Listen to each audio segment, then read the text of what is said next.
भारत के इतिहास को 3 भागों में बांटा गया है। सबसे पहले जो चर्चा कर रहे हैं हम लोग, प्राचीन इतिहास के अंदर टॉपिक है जैन धर्म। उसके बाद सबसे पहले जैन धर्म की जब हम चर्चा करते हैं तो हमारा लक्ष्य होता है अधिक से अधिक प्रश्नों को समायोजित करने का एवं सरल से कठिन की ओर जाने का, जिससे ज़्यादा से ज़्यादा समझ में और सरल भाव से आ सके। सबसे पहले प्रश्न करते हैं जैन धर्म के संस्थापक कौन थे। तो आपको प्रश्न जब लिखते हैं हम लोग जैन धर्म के संस्थापक कौन थे, जब हम छोटे होते थे शुरू से सिखाया जाता था इस प्रकार लिखा जाए, लेकिन धीरे धीरे हम लोग बड़े होते गए तो उसमें सुधार आना स्वाभाविक हुआ और हम लोगों को अब इस कंडीशन से नहीं पढ़ना है। कम समय में अधिक पढ़ने के लिए सबसे पहले प्रश्न लिखेंगे ये जैन धर्म, प्रश्न टॉपिक के अंदर चलेगा। उसके बाद यहाँ प्रश्न लिखेंगे संस्थापक। सबसे पहले प्रश्न आता है जैन धर्म के संस्थापक कौन थे। इन सब पॉइंटों को हटा के प्रश्न को सॉर्ट करके लिखना है ऋषभदेव। जैन धर्म के संस्थापक कौन थे? ऋषभदेव। उसके बाद प्रश्न आता है सबसे पहले ऋषभदेव किस वंश के थे? इक्ष्वाकु वंश के थे।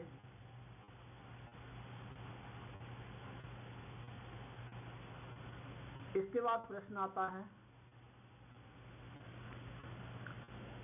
टॉपिक में कि ऋषभदेव ने कहाँ तपस्या की? कैलाश पर्वत पर।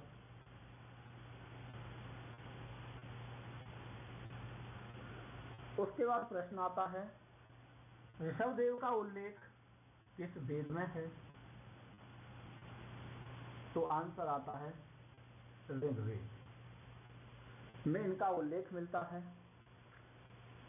और ऋग्वेद में उल्लेख ऋषभदेव के अतिरिक्त 2 और हैं जिनका उल्लेख हमें ऋग्वेद में मिलता है, अरिष्टनेमी और पार्श्वनाथ।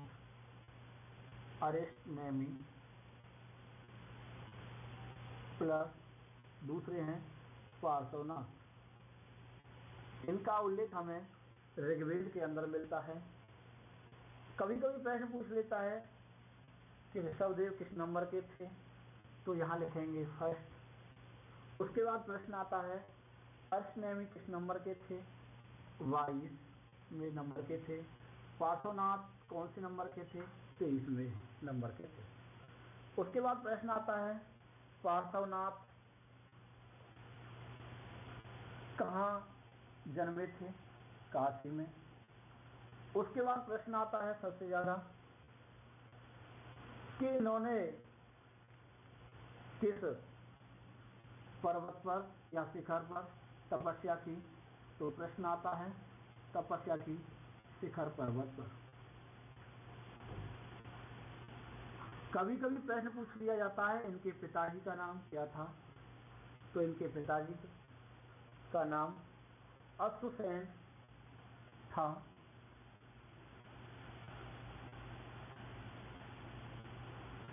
उसके बाद प्रश्न आता है सबसे ज्यादा जो पूछे जाते हैं पार्श्वनाथ को जो ज्ञान प्राप्त हुआ था तपस्या के बाद, वो 84वें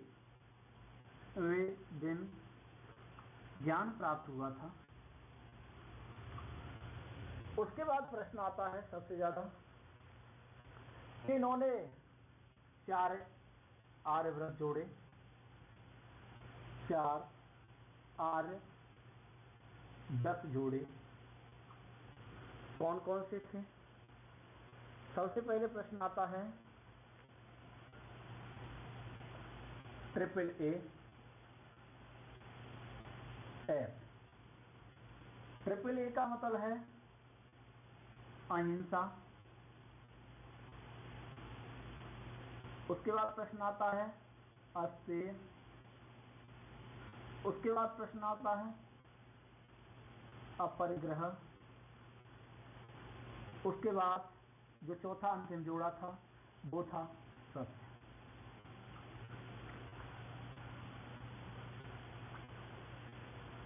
तो 24 में जो तीर्थकर थे उनकी हम चर्चा करते हैं। तो 24 में तीर्थकर थे। तीर्थकर वो थे महावीर स्वामी।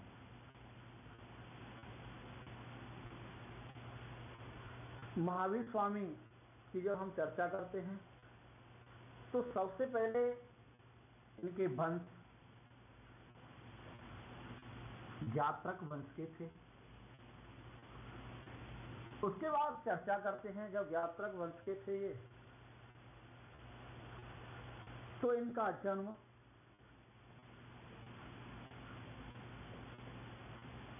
में कुछ मतभेद हैं, इसलिए 540 एक स्थान पर 540 ईसा पूर्व और किसी पुस्तक में 599 ईसा पूर्व दिया हुआ है। उसके बाद प्रश्न आता है कि इनका जन्म कहाँ हुआ था? कुंडल वन में। उससे आगे बात करेंगे कुंडल वन से। तो इनके बचपन का नाम क्या था? बचपन का नाम वर्धमान था। उसके बाद प्रश्न आता है कि इनके गुरु का नाम क्या था? गुरु स्वामी।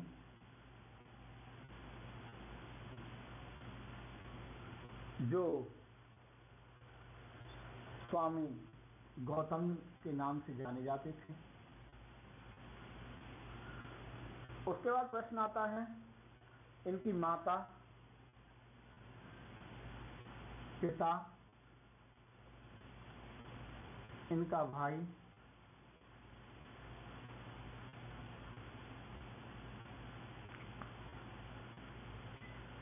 तो माता का नाम त्रिशला था।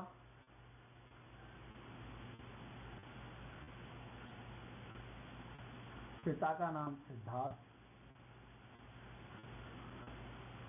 भाई का नाम नंदीवर्धन था।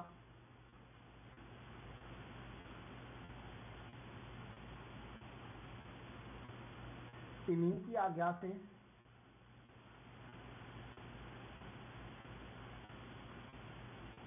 इन्होंने ग्रह त्यागा था।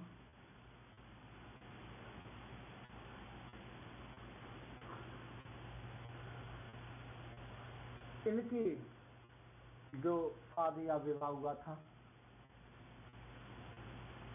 वो यशोदा।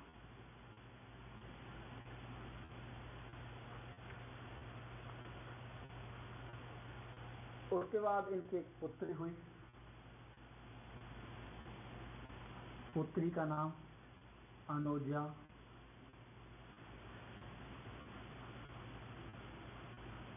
प्रियदर्शनी था।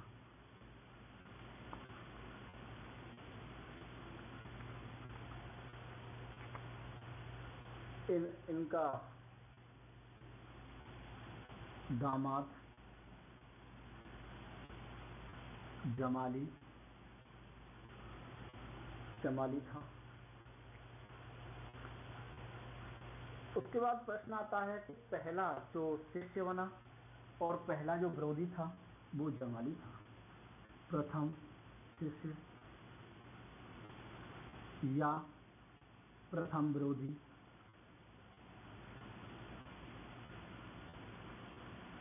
कौन था? जमाली था। कभी कभी देखा होगा प्रश्न हम लोग लिखते हैं कौन क्या, ये सब इसके जैसे जैन धर्म के संस्थापक कौन थे? ऋषभदेव। ऋषभदेव किस वंश के थे? इक्ष्वाकु वंश के। ऋषभदेव ने किस पर्वत पर तपस्या की? कैलाश पर्वत पर। ऋषभदेव का जो ऋग्वेद में उल्लेख मिलता है और इनके अतिरिक्त अरिष्टनेमी और पार्श्वनाथ का। पार्श्वनाथ 23 में तीर्थकर थे जो काशी में हुआ, उसके बाद तपस्या शिखर पर्वत पर पिता अश्वसेन थे इनके, 84वें दिन इनको ज्ञान प्राप्त हुआ। इन्होंने 4 आर्य सत्य जो जोड़े थे वो ट्रिपल ए एस, अहिंसा, अस्तेय, अपरग्रह और सत्य। इसके बाद प्रश्न आता है 24वें तीर्थकर महावीर स्वामी थे। तो महावीर स्वामी किस वंश के थे? यात्रक वंश के थे। जन्म 540 ईसा पूर्व या 599 ईसा पूर्व, दोनों में से कोई डेट दी हो उसको फिक्स करेंगे उस समय जो ऑप्शन में दिया होगा। उसके बाद जन्म कुंडलवन में हुआ। इनके बचपन का नाम क्या था? तो उस समय आप जवाब देंगे वर्तमान। गुरु का नाम क्या था? स्वामी गौतम। माता जी का नाम क्या था? त्रिशला। पिताजी का नाम क्या था? सिद्धार्थ। भाई का नाम क्या था? नंदीवर्धन। इन्हीं की आज्ञा से ग्रह त्याग किया था। इनका विवाह यशोदा से हुआ था। पुत्री का नाम अनुज्ञा प्रियदर्शनी था। दामाद इनके जमाली थे और प्रथम जो शिष्य थे एवं प्रथम विरोधी भी थे। इसलिए प्रश्न कौन क्या कब का जवाब शॉर्ट में देना है आपको। प्रश्न की लाइनिंग नहीं लिखनी है, कम समय में बहुत अधिक लिखना है और सरलता की ओर जाना है और सरलता से कठिन की ओर सीखना है। उसके बाद प्रश्न आता है सबसे ज्यादा कि इन्होंने जो तपस्या की थी कहाँ की, नदी कौन सी थी, वृक्ष कौन सा था, ज्ञान का दूसरा नाम क्या था। तो सबसे पहले प्रश्न जाते हैं कि इन्होंने तपस्या जृंबिक ग्राम के नजदीक की थी, जहां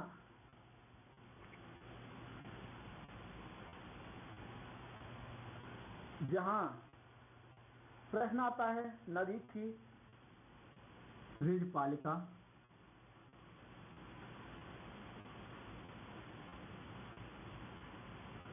उसके बाद प्रश्न आता है इन्होंने किस वृक्ष के नीचे तपस्या की? साल वृक्ष के नीचे। अब प्रश्न आता है कि इनके ज्ञान को क्या कहते हैं, जो ज्ञान प्राप्त हुआ था? कैवल्य।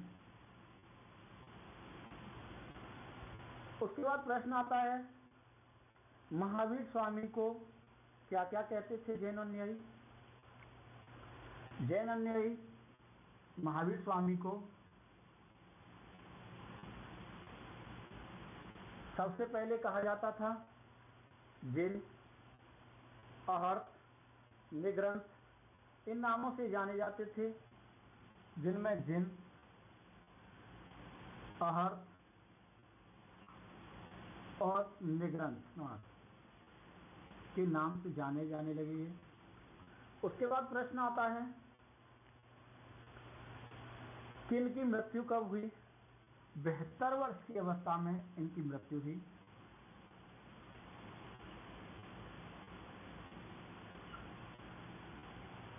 उसके बाद प्रश्न आता है कहाँ हुई थी? पावापुरी में।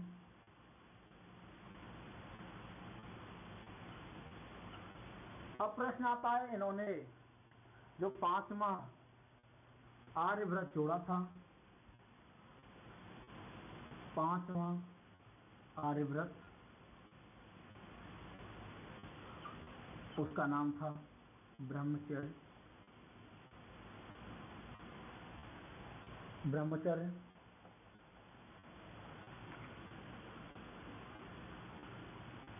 5वां आर्यव्रत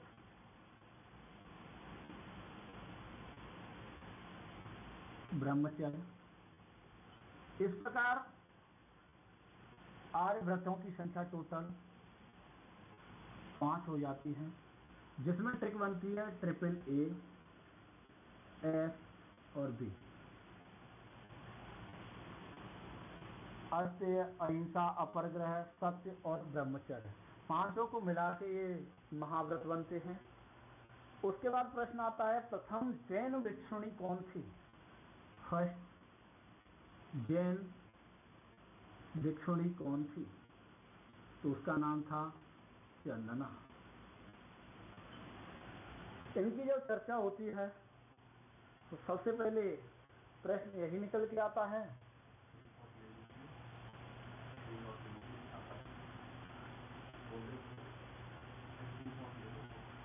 स्क्रीनशॉट ले लें।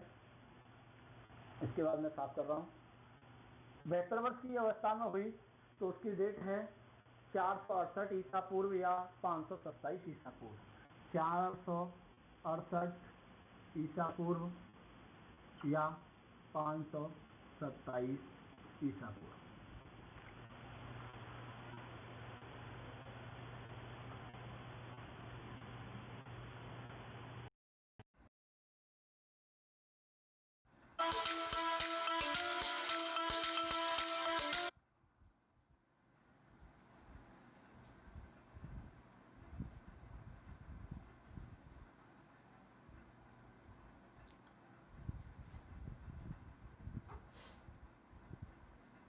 इसके बाद प्रश्न आता है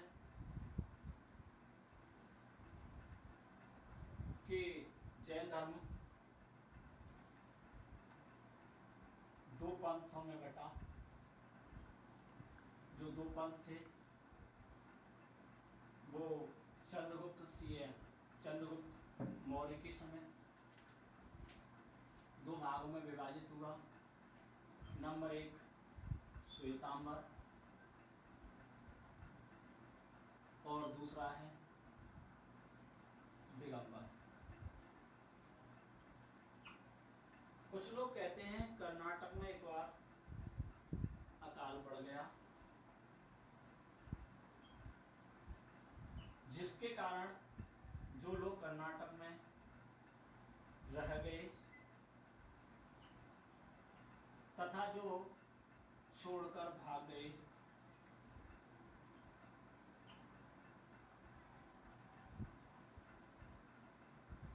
श्वेतांबर में ट्रिक देखेंगे आप, तरीका देखेंगे कैसे इसके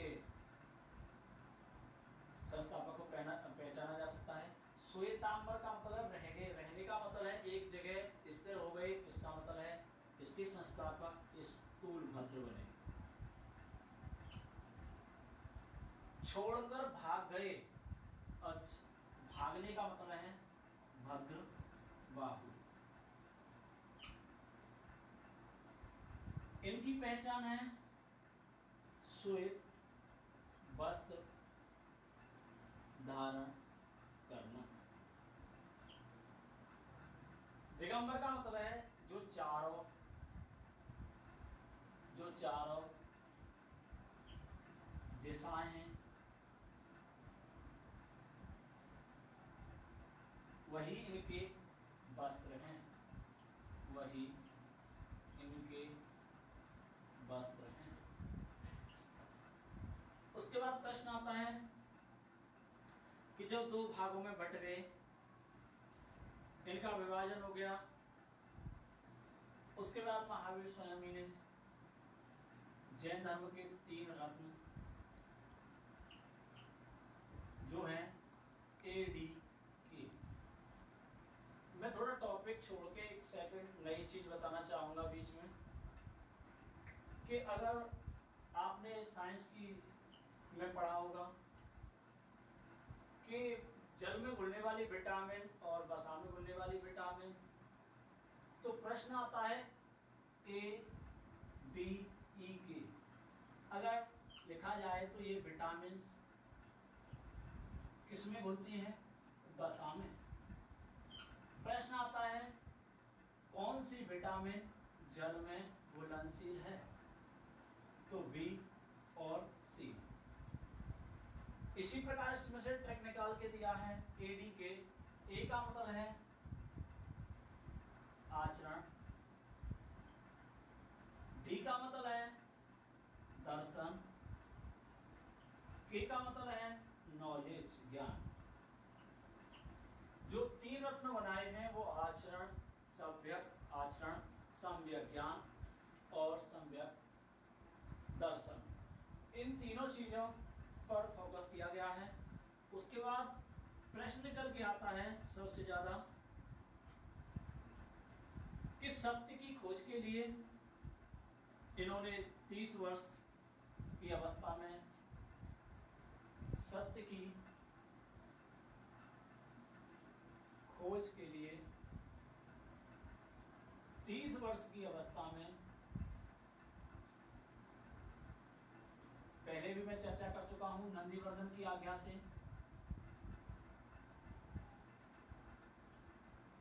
गृह त्याग किया था। उसके बाद प्रश्न आता है सबसे ज्यादा जब 30 वर्ष की अवस्था में गृह त्यागा था तो इन्हें सत्य की खोज के लिए तपस्या 12 वर्ष तक करनी पड़ी। 12 वर्ष तक तपस्या करनी पड़ी। उसके बाद इनकी उम्र, वास्तविक उम्र 42 वर्ष हो गई।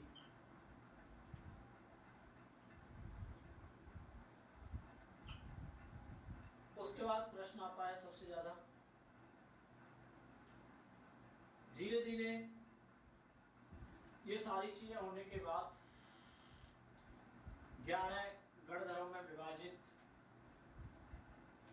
जो गढ़धर बनाए गए थे, गढ़धरों की संख्या 11 थी, जिनमें 10 की मृत्यु हो चुकी थी।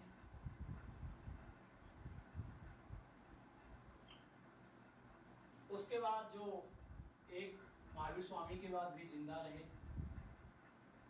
जो 11वां महावीर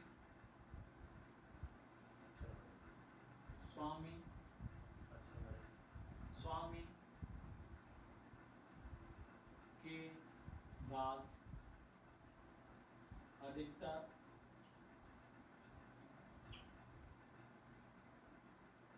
जिंदा, जिनका नाम था सोधर्मन।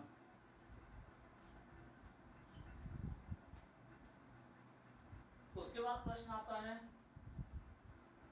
कि इनकी भाषा कैसी थी।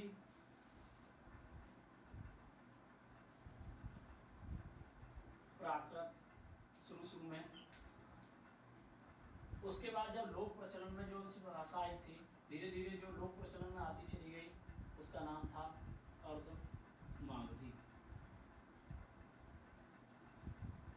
लोक प्रचलन में अर्धमागधी आते गई। उसके बाद ग्रंथ, इनका जो ग्रंथ था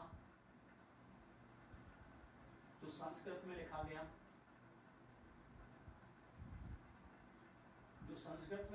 उसका नाम था कल्प सूत्र।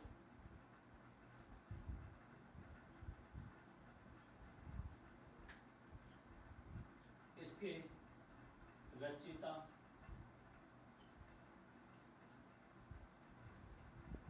या कल्प जो सूत्र था वो रचित था भद्रबाहु द्वारा।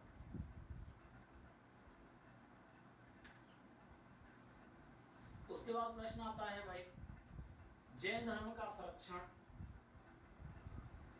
स्क्रीनशॉट ले लें, मैं इसको अभी साफ करूंगा।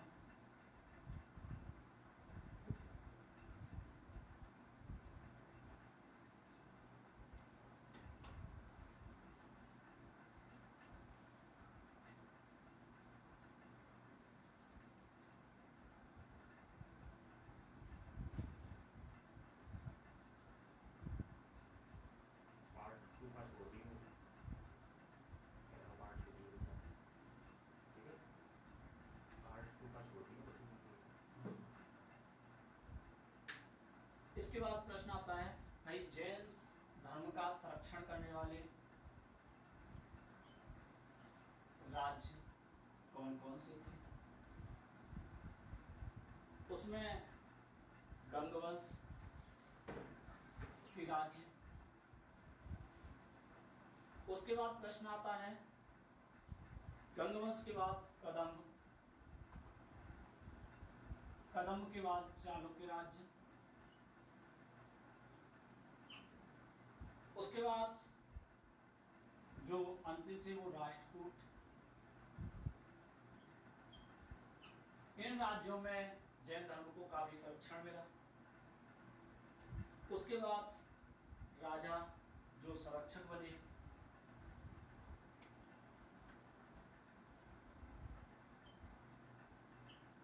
जो शासक थे वो कौन कौन से थे। अधिकतर कई टेस्टों में आया है और पूछा भी जाता है। उदयन, बिंबिसार, उसके बाद अजातशत्रु,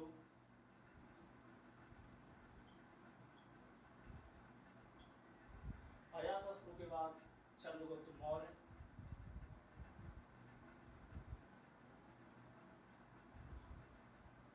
चंद्रगुप्त मौर्य के बाद अमोघ वर्ष, अमोघ वर्ष के बाद बिंदुसार, बिंदुसार के बाद खारवेल, और खारवेल के बाद चंगेज शासक।